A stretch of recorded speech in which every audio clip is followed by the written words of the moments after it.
Without a corporate sponsor or an overpaid superstar in sight, this is about as far from the World Cup as you can get. Or is it? Welcome to the curious world of Cuiabá, World Cup host city in the heart of the Amazon rainforest. Hot, humid and better known for its abundant wildlife and nature, it was always going to be a controversial choice of venue. When Brazil was chosen to be the host nation for the 2014 World Cup, they aimed to show what Brazil has to offer as a whole.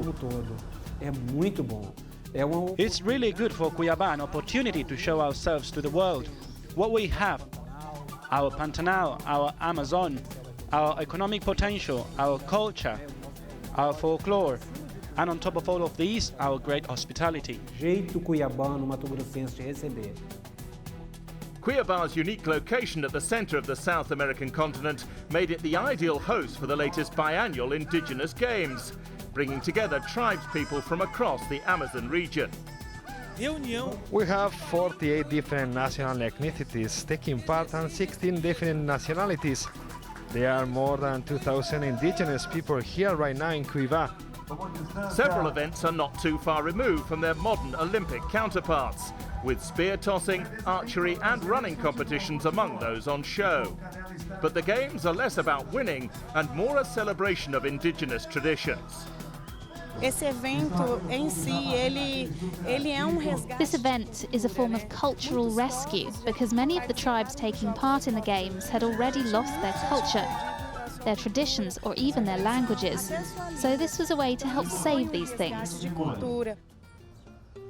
But despite any real football heritage, Cuiabá is keen to show the world a more modern image.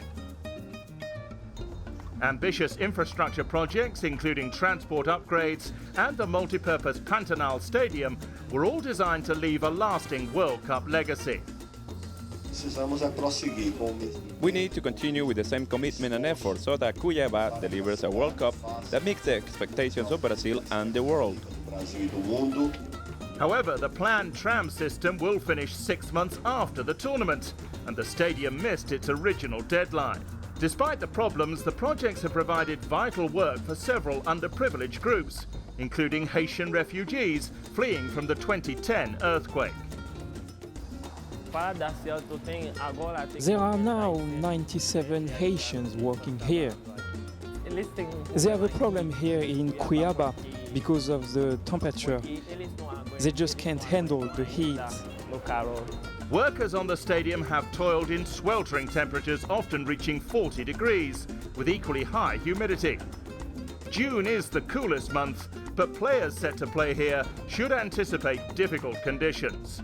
As soon as they start to actually physically exert themselves on a pitch as well, their core temperature will rise, which means the body has to work harder to reduce that temperature, which means they sweat more, you're losing electrolytes, and obviously that then leads to fatigue, things like cramps, like dehydration.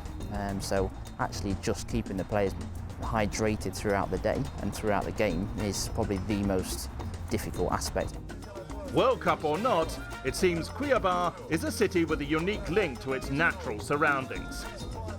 And as long as players and fans alike can stand the heat, it should be a scorching success.